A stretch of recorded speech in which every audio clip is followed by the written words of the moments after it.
kaum muslimin dan muslimat rahimani wa rahmakumullah. Dalam sebuah hadis Nabi sallallahu alaihi wasallam bersabda, "Man adraka raka'atan faqad adraka shalah." Barang siapa yang mendapati rakaat di sini ya ada yang menafsir dengan kalimat ruku, ada yang menafsir dengan kalimat ya satu rakaat. Maka dia telah yang mendapatkan salat. Kemudian juga dalam hadis Abi Bakrah, ya pernah suatu hari ya beliau tergesa-gesa masuk ke dalam masjid ya sehingga agak sedikit ya ada agak sedikit ada berisik begitu karena dia tergesa-gesa jalannya agar bisa masuk ya ikut mengikuti Nabi Shallallahu Alaihi Wasallam ruku sehingga dia bisa mendapatkan satu rakaat. Maka Nabi Shallallahu Alaihi Wasallam menjelaskan kepada Abi Bakrah, beliau tanya, wahai Abi Bakrah, semoga Allah ya menambahkan semangatmu, tapi jangan kau ulangi.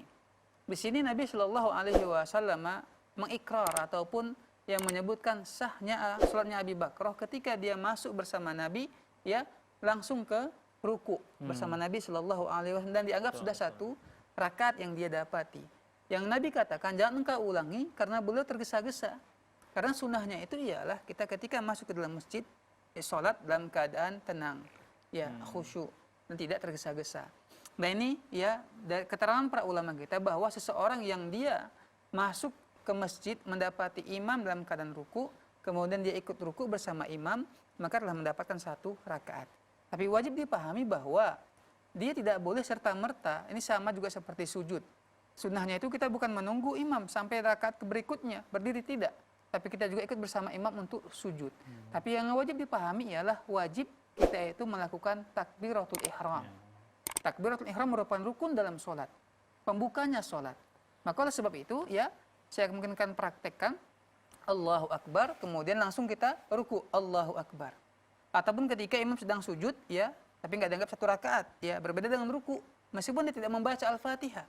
Ya, tapi karena ada keterangan hadis Nabi Shallallahu Alaihi Wasallam kalau dia mendapati imam sedang ruku termasuk daripada rukun sholat, maka dia telah mendapatkan satu rakaat. Kenapa bisa begitu? Iya. Karena Nabi Shallallahu Alaihi Wasallam sudah menyebutkan dalam sebuah hadis bahwa orang yang dia berjalan menuju masjid sudah dianggap seperti orang yang sedang sholat. Itu kata Nabi Shallallahu Alaihi Wasallam. Maka ketika dia mendapati imam sedang ruku, dia takbiratul ihram Allahu Akbar, kemudian dia Allahu Akbar ruku bersama imam, maka dia telah mendapatkan satu rakaat. Nah kalau seandainya imam dalam keadaan sujud, dia takbiratul ihram Allahu Akbar, kemudian dia langsung sujud Allahu Akbar, maka ya bagus perbuatannya tapi tidak mendapatkan satu rakaat. Ya kecuali dia mendapati imam dalam keadaan ruku, kemudian dia ikut ruku, ya sebelumnya sudah takbiratul ihram, maka mendapatkan satu rakaat. Ini memang di antara sunnah yang Nabi Shallallahu Alaihi Wasallam menjelaskan dan para ulama kita juga menyebutkan tentang hal-hal yang seperti ini. Jadi kesimpulannya ialah orang yang dia itu mendapati imam dalam keadaan ruku, kemudian dia takbiratul ihram, kemudian ikut juga ruku bersama imam, maka telah mendapatkan satu rakaat sebagaimana hadis Abi Bakrah yang kita sebutkan tadi.